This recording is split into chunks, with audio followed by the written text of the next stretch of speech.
Hello, folks. OD Nono here with a quick recap of my first PGDL season.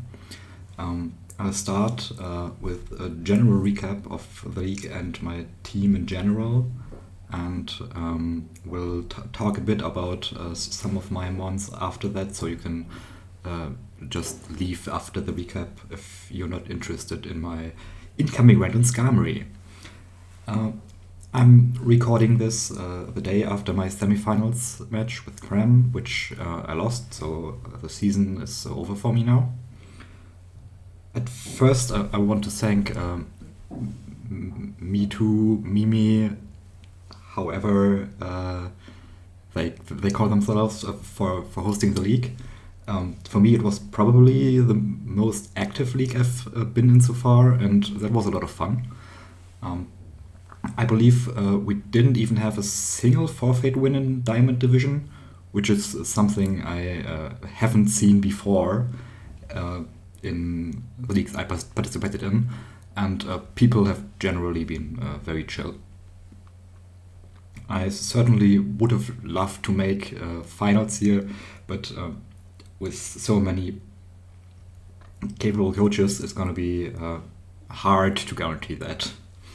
I still think I had a good run, and I'm moderately satisfied with myself, even though I can still find a lot to improve on. You're welcome, of course, to leave your impression of my draft and my games in the comments. I would appreciate some honest critique. If I'd rate myself this season in the three main areas, meaning draft, team building, and gameplay, I would say the draft was probably the area where I performed the worst this time, since my roster turned out to be fairly predictable and a lot less flexible than I thought before building with it. You can see that I just brought same mons every week, and that is nothing that I want to do. I usually have 1 or 2 months that I bring nearly every week, or maybe 3, but I have like let me see, homepage. I believe I have 1, 2, 3, 4, 5, 6 mons that I brought at least 6 times out of 9, and I brought Azalf, which I expected to bring every single game when I drafted it. That was maybe the reason why I did it. But I also brought Skarmory every single time, and that was not a thing that I really wanted to do if at the point that I drafted the team. So where did I stop? Yeah, I was just talking about the 3 areas of my performance, and I think gameplay-wise I did okay, but that is certainly an area where I still have a lot to improve on. I know from rewatching some of my games that I missed a lot of good mid-ground plays, setup opportunities, and also some double switches which would have been very good. So I would say that I still play a little too risk-averse and really don't see all the options that are open for me. And I certainly could have performed better in realizing those options. But I think that what I was quite good at was that I was always keeping my win conditions in mind, and I think I played to them pretty well in the games that I played.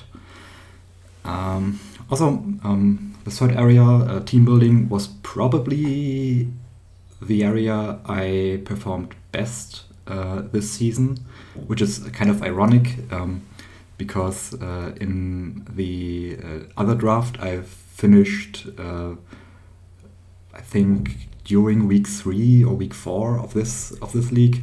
I would have said that team building was probably my worst asset in that league. So I'm definitely not consistent in this. It probably also comes from this league being so much fun that I maybe put more effort into team building for this league than I did for the other. So that means I think one of the main reasons I did so well and won a lot of games was that my team building was able to overcome my middling team. So now let's go to the actual league, and for that I want to go back to the tier list just to get a little overview. Not that I'm gonna reference a lot of that, but it's just probably better to have that in the background.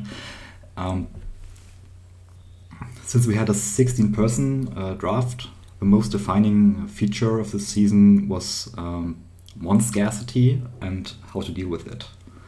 What I mean with that is that we, for example, had only at best 7 to 9 playable fairy types and 6 playable dragon types, where I'd say playable is kind of a stretch there with Altaria, for example. Altaria is not bad, but it's not really the stereotypical dragon type in your Fairy Dragon Steel core, because its offensive capabilities are kind of subpar. But similar thing about the fairy types. There we had Clefable, Gardevoir, and the rest existed. Togekiss, of course. The rest existed, but were very medium. Like Wigglytuff, for example, is just not a very good Pokemon. So we,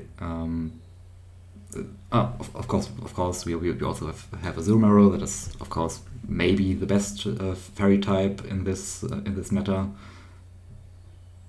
I think you can argue either Clefable or for Azumarill. I like Azumarill more, but that doesn't matter here. What that led to is, together with the loss of Violite, which invalidated something like Clefairy, which is a fine fairy type if we have a Violite, or like what is it called? Not Gabite. Is it Gabite? The pre-evolution to Garchomp.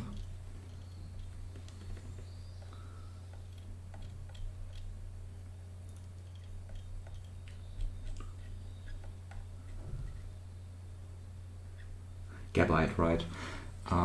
That would have been a good Pokemon if we had the Violite, but without the Violite it's kind of terrible. So what a lot of teams did, instead of going for these usual 3-type cores, was to go for defensive synergies instead of cores. As an example, we have my Gastrodon Skarmory core, or Inwellers, Snorlax, Vileplume, Spiritomb core, or Beyond's Umbreon Nidoqueen core. Those are Pokemon that just cover each other very well defensively, but do not form what you would usually describe as a defensive core. But these defensive cores were usually a little weak against shared neutral hits. which like Fairy Dragon Steel can cover a lot better. This meant that sheer neutral wall breaking power was probably a little bit more important than type coverage. This claim is backed up by the success of Maxi's team, which was basically it still is like wallbreaker.team. But also Invalus and my team, which are 3 of the 4 teams that made it to the semifinals. And we were all very reliant on positioning our wall breakers well, while having shaky defensive capabilities at best.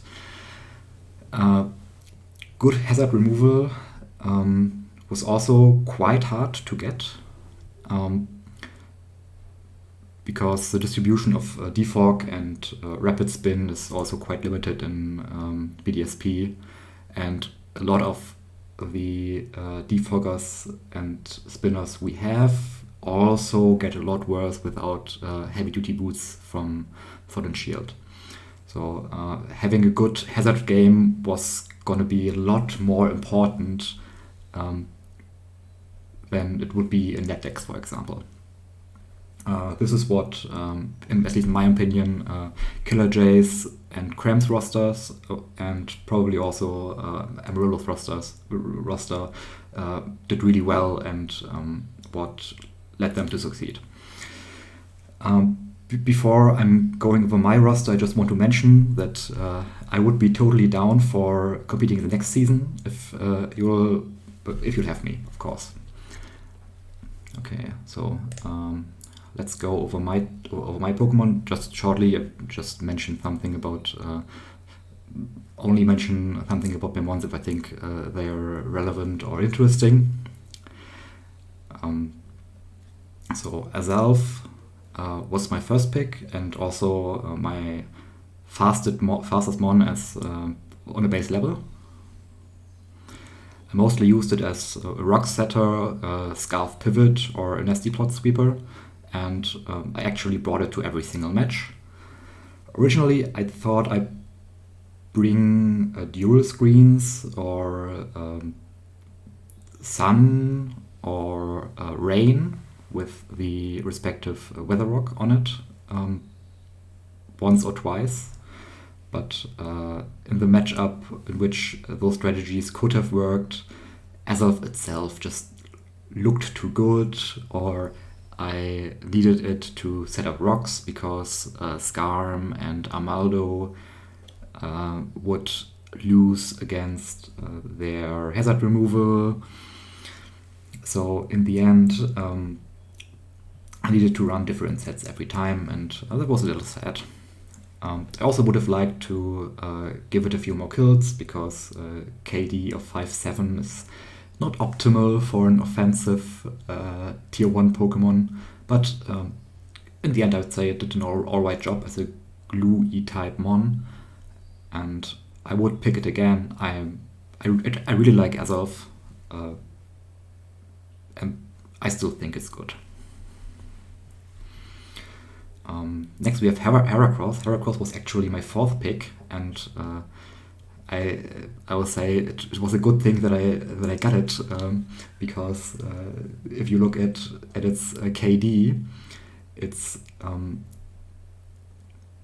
my main breaker, and surprisingly also kind of a cleaner, even though I never brought it at such originally. It just happened that it got to clean in a few games, which was pretty amazing. But yeah, it still is the kill leader, but I can see Maxi's Magnezone taking the spot from it, so then I will be a little sad. But I bought it in 8 games, so in every single game except the one against Amarillo, and that's a game where I probably should have bought it in retrospect. It basically demolished most defenses single-handedly, and it had a lot more set variety than I thought when I picked it. Here I mostly used the Flame Orb Breaker set with Guts, but I also ran Scarf 3 times and a Sub SD set once. I really loved playing this mon, and it did an amazing job. Even though I don't think I used Moxie once.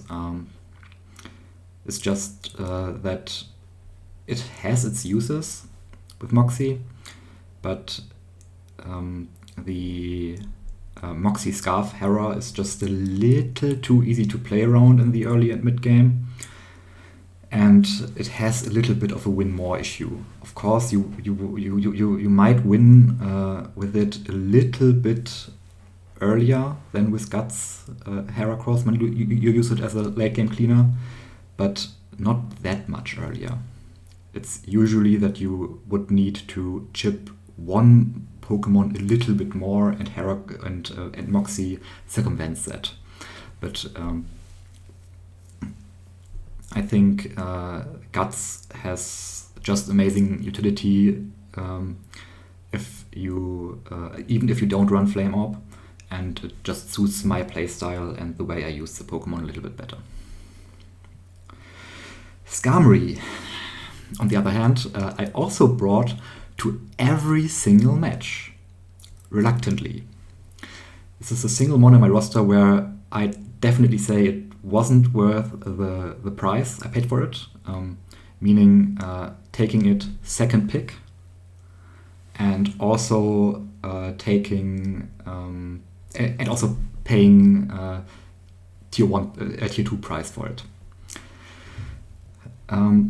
As I said earlier, I was a little bit concerned with the defensive capabilities of my team, and also with the ability to set and remove hazards, as well as getting a good steel type, because there are also not that many great steel types in this meta.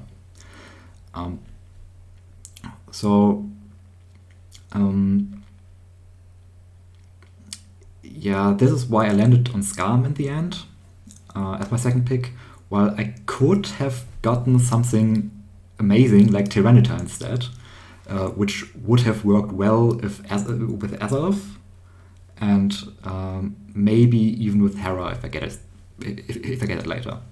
Of course, getting a steel type could have been difficult then, but looking back, I should have maybe started with Azelf first pick, then maybe Fortress second pick, Tyranitar third pick, maybe switch them around. And then if I still get Hera pick 4, then that's amazing, and I have got an amazing Psychic Dark Fighting core with Fortress as a good hazard remover, setter, pivot, and steel type. But if I don't get Hera, then I can just pick another fighting type, like think Hitmonlee, for example, and that will still just work, not as well, but will still work very good.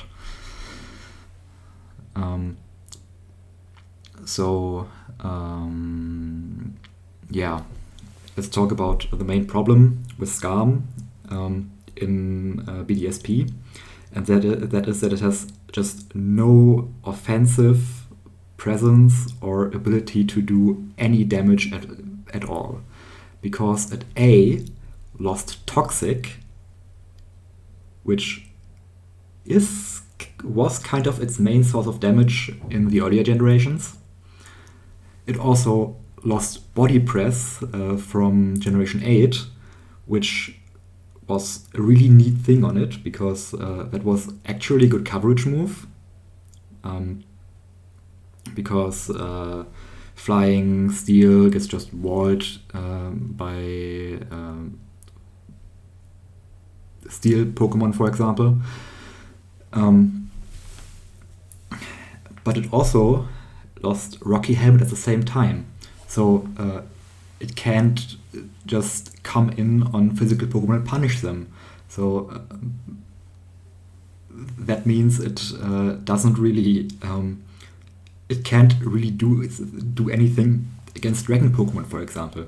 And what do you pick a Steel type for if you're in a meta with very few fairies and not a lot of good Ice type Pokemon? Yeah, probably to stop them from outraging.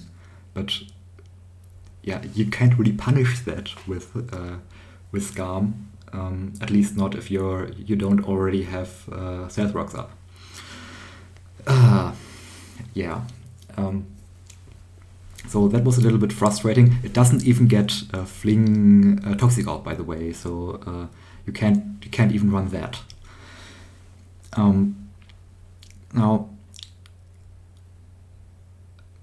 Now I told you about why I think it got worse.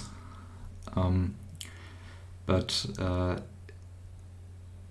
since it also lost the fighting coverage, it can't even use any setup sets because, again, Steel Flying Normal gets walled to death by everything. And then you can think, okay, earlier, like Gen 4, Gen 5, Skarmory was also pretty good, even though it didn't have all these amazing tools. But then we look at how Defog is in the game since Generation 6. So the hazard capability, the hazard setting capabilities, which are one of the main assets of Skarm, are also very limited in this game. If we compare it to like the Gen 4, Gen 5, maybe even Gen 6, Gen 7, Gen 8, because there you can still punish stuff with Toxic. Even you can't really punish hazard removers that come in on Skarmory, and that means you aren't even good at setting hazards. You basically have to predict a switch into a defogger with Taunt. You have to run Taunt in when you also basically have to run hazards, Roost, and kind of Whirlwind, because you're also set up for everything.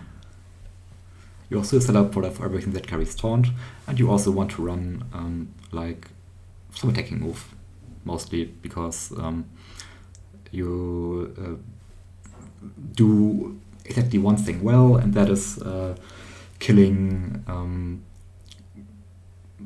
revenge killers, coming in on revenge killers, taking a hit, recovering up, and being able to kill them before they can set up sword stances or something like that. Like you're still good against Weavile, the Weaviles and Ambipomps of this world, but yeah, not against much else, in my opinion. Okay, so to conclude my rant on Skarmory, the positive things for the positive points for it are it is good against frail physical revenge killers or sweepers, and it has decent hazard removal capabilities, but that's not enough to warrant its tier 2 placement in BDSP, in my opinion. While I respect that it did perform better in the games than it looked on paper, I also definitely wouldn't draft this Pokemon in BDSP again. Then we have Gastrodon. Gastrodon did what it was meant to do. I don't think I have a lot of interesting stuff to talk about it here. Sharpedo also got a lot of kills with difference 9-4. But it's really not a mon that I like using, because same as Moxie Scarf Heracross, its early and mid game utility is just so limited. I really don't like Pokemon or sets for that matter that just either that do one of two things. They either just outweapon you the game or do stone nothing. But I think what kind of made Sharpedo work in this roster, and it came to 7 matches, it is a lot for a tier 3, was the roll compression I had with Skarmory and Gastrodon, and also Azelf, which can also take on a lot of rolls. So I could always sack away Pokemon. I could rely on a very low Pokemon count to still have a functional team. And that was, I think, the reason that Sharpedo did okay, even though it's not a Pokemon that I like using.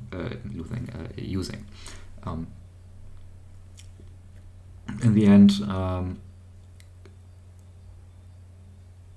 I think it was kind of hit or miss, but it performed okay. But I still wouldn't pick it again, but that's just personal preference, I think.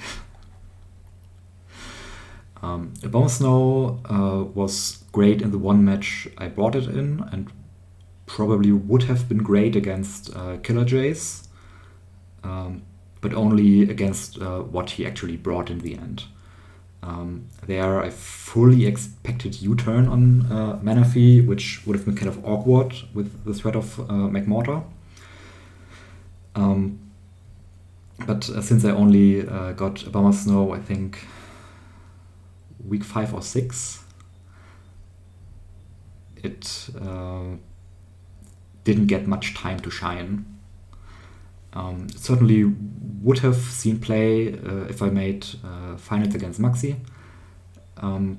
Maybe even as a soundproof set against Specs Jan Mega that is locked into Bugbuzz. That would have been very fun to do, but sadly we'll never know.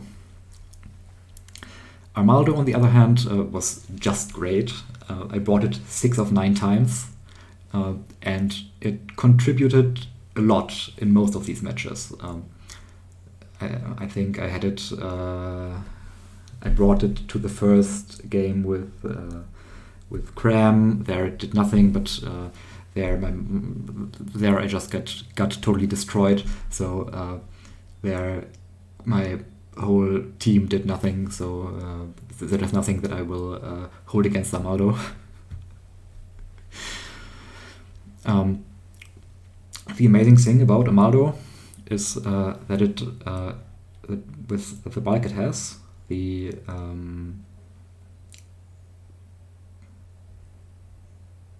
has like don't know 85 HP base and over 100 defense, and also like 80 special defense.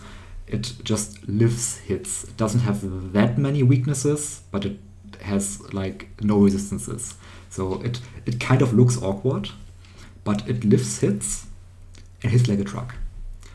And it is also very, very good against defensive Pokemon, because you can just put a little bit of speed investment in it, and then it outspeeds those, and it can usually two-shot most of those Pokemon. Also, Knockoff is still a busted move, and while a lot of Pokemon lost access to it in BDSP, it still has it. And it is also very good against a lot of hazard removers. So that means you can use it very well as a stealth rock setter, because yeah, like the Crobats and Starmies of the world really don't want to come in Odamaldo. I mean, yeah, they can predict that you click Stealth Rock, but if they predict wrongly, then they're just dead. And that is usually a recipe for disaster. So I would actually recommend all of you to try out Amaldo yourself. I agree, it looks kind of bad, but it is really amazing. So that was definitely my... I really loved Heracross, and it certainly was my MVP this season, but Amaldo was my personal hype mon, and probably my favorite mon to use this season. Then we have the last 3 or 4. I will mention the last Pokemon 2 before I finish this video. I believe that Raichu had a lot of potential with it and Rapidash closing some speed gaps, and also having amazing coverage, but I think in the 4 games it came, I brought it, it got, it was a little bit unlucky, and I remember from the top of my head that it missed a Focus Blast and got freeze instantly in the one matchup where I thought it would be really, really good. And I remember something bad happening to it in another matchup too. But I still think it was a good pick, and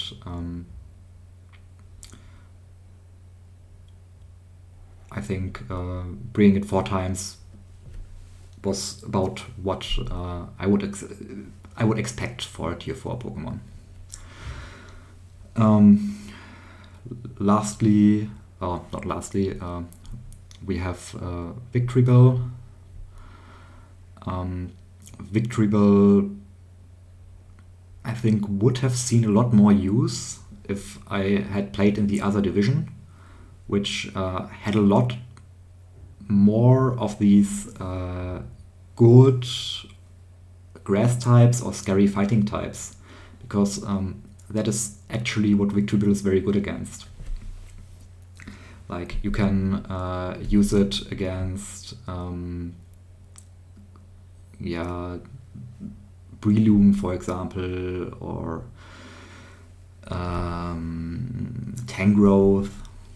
So that's what Victory Bell is kind of good at, but it's or if there are a lot of good Murky Waters in the division, which we also didn't really have that much. Like, I believe we didn't have Milotic or Blastoise or Tentacruel is a bad example. Swampert.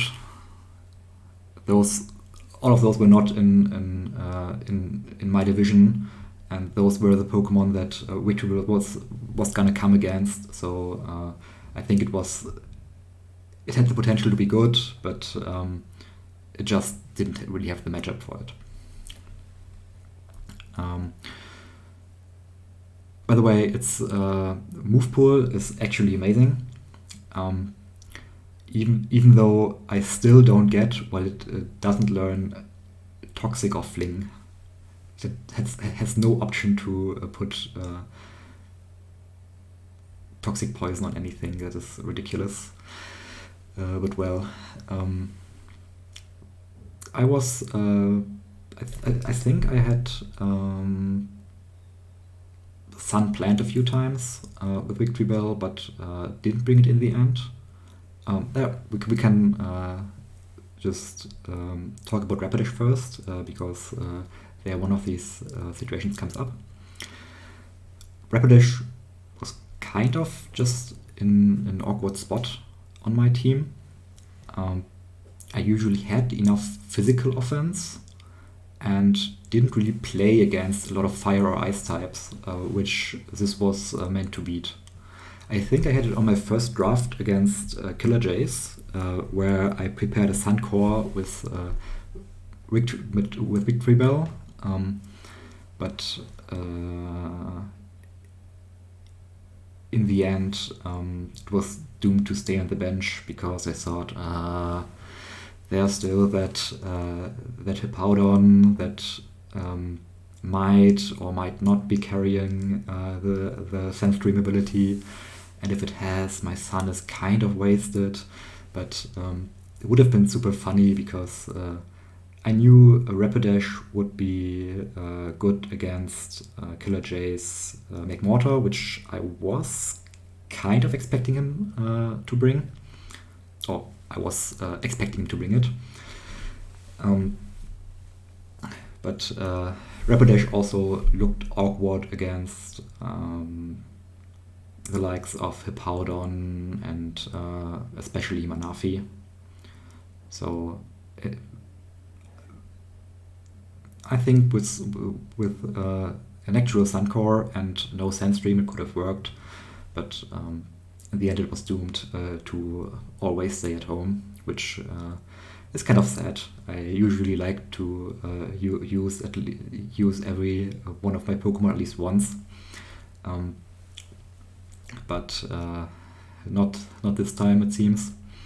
I even used the Glaceon, which was my original anti-dragon, anti-bulky water solution that was benched for Abomasnow after Pop gave free Abomasnow. And after I played my match with Amarillo, against whom I at least wanted to try it out. One of the reasons I got it, because it was shit-talked a lot during the power rankings, was that it hadn't really been used in this league before, and I saw it do amazing stuff in other leagues. But in the end, I would agree it didn't do too much in my team, but it's also a Pokemon that I would like to try out again in the future, maybe not in BDSP. The reason, what I thought when picking it was like, I can run a set like Ice Beam, Freeze Dry, Shadow Ball, Baton Pass with Choice Scarf or Choice Specs, and that is a good special breaker that just it has like 130 base special attack, and Ice is very hard to switch into, so I thought that could be great against the Dragon type teams or the Breaker teams or the Rain teams, of course. But yeah, that is not what happened in the end. So I got Abomasnow, which was one of the ones that I had as potential underrated Pokemon in my application, and that was probably also a lot better than Glaceon. Okay, that's it, I guess. If I do this draft format again, I'd probably prioritize a decent Ghost or a normal type over some tech mons like Abomasnow, depending on how good my Dark type is at switching into Ghost types, because that was certainly another weakness my team had. Hopefully see you next season, and goodbye.